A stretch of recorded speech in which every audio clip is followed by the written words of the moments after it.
First of all, I want to sell you on why you want a brand website and not a niche website. So when I went to try to sell my website number one, a year and a half ago, I actually talked to, I don't know if I can say it. I talked to someone at Flippa. You know what Flippa is, right? And I was asking them about what multiple I could get. So how much I'm making per month multiplied, and then you take it by a multiple, and then that's how much you can sell it for. So let's say you are making $1,000 a month. Average right now, the multiple is around 35 for a basic niche site. So if you're making 1,000 a month, you can sell it for 35 big ones, $35,000. That's a niche site. If it's a brand website, the multiple goes from like 35 to 60. So if you go from a niche to a brand, you immediately take your sale value and go from 35,000 to 60,000. You almost double the value of what you've built. So it's a really good idea to build a brand site than a niche site, just because the exit value is going to be so much higher. So what makes a brand site? I've got a couple things here, and I want your opinion on them as well. So the first one is, when I think of what's a niche site versus what's a brand site, niche sites usually don't sell anything, and if they do, they're other people's stuff. Brand websites sell their own thing. So I wish I could use my domain, man. Brand websites, when they sell something, their logo is on what you're buying.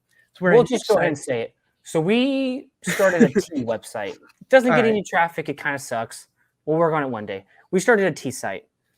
A niche site would be affiliate links. A brand site would be, I'm going to white label our tea, and we're going to come up with our own recipe. Because if we have this audience, let's sell it to them instead of just doing affiliate links. Exactly. So brands sell their own things. If you're a niche site, when you go, I don't have anything to sell, I just won't sell anything. Or better yet, you go, I don't have anything to sell, I'll sell someone else's something. You know you're a brand when other people are coming to you and go, I don't have anything to sell, can I sell your thing? That's when you really become a brand. So your own products is like big thing number one to know if you're a niche site or a brand site. Brand sites sell their own things. I've got a few other things here. You want to hear them? Lay it on me, Theodore. I'm ready for knowledge. Right. The second thing is, do they just have a website? So most of the brands I look at have Instagrams. I don't know if they have an Instagram account, Twitter accounts, YouTube channels. They have all these other things. I need to register my Twitter, so keep talking.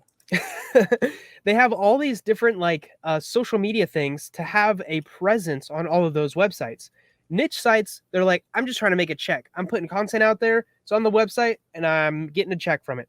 Brand sites are like, we want people talking about our stuff. We're going to make a Facebook page so people like it. We can give them ads and they'll talk about our stuff. So that's a big difference number two between a niche website and a brand website.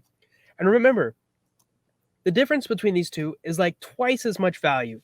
So if you can do these things, you can go from times 35 to times 60. And in some cases, I've seen up to times 100. So if you make $1,000 a month and you're a big brand, you're probably making more than $1,000 a month, but you could sell it for $100,000. When I talked to Flippa, they told me 45 to 50 is what I could get, which means I basically have a brand. Not basically. I mean, I do have my own products. I also have way more than just a YouTube or a blog. I also have a YouTube channel, which is like big thing number 3. Most brands have their own video content as well. So even if it's just on their website and they host it, they have video instead of just text. So what's your thoughts on this as you're registering for Twitter? No, I was actually going to my YouTube channel for this one and seeing if people are actually watching the videos. And I posted a video where I literally just read off of my article. I put it in a PowerPoint and turned each heading and text into its own slide and just read off of it. And it's at 10 views. So yeah, and, it's solidifying that brand. When I go to an article, if whoever wrote that article has a YouTube video there that they made that matches the color scheme of their website, that is like the actual person that wrote the article, I'm going, whoever wrote this article did a great job. They are invested in helping me. And when I do that, I think of brands. That's a brand doing that. And that's actually what I did with my website number 1. And technicality, I made a bunch of YouTube videos, and then someone told me you can make money with a blog too. So I turned all those YouTube videos into articles, and now the articles are articles with YouTube videos. And when someone lands on that, they go, this is a high quality page that like actually helps people. So that's like number 3. The first one, your own products. Number 2, other social media things and like actually posting on them, not just like setting them up so you can tell Google you have a Facebook link. Number 3, video. So that usually means YouTube, but you can do other things too. And Google, if you look on your search console, one of the articles I have that I made a video for, Google is registering an in-page video for it that is linking back to my YouTube page, which then that video is linking back to that article. Yeah, so we talked about this little secret trick before where you have a YouTube video and an article, and the YouTube video, you can put links in the description and you point to the article. And then on the article, you put the YouTube video so they link to each other. And when you have your own video on that article, YouTube will start putting your video in the search results if that's what's deemed best for the customer experience. Yeah, so I went from Thrive Themes to GeneratePress. I think I mentioned this in another podcast. And when I made that switch, Thrive Themes said goodbye to all your YouTube videos you've embedded. And so before, when someone would find my website on Google, they would be like the title and then like the description. And then literally, because I had a YouTube video that matched the article, it would be a little like image of the YouTube video. And that helped click-through rates so much. Do you have an example that's not your site?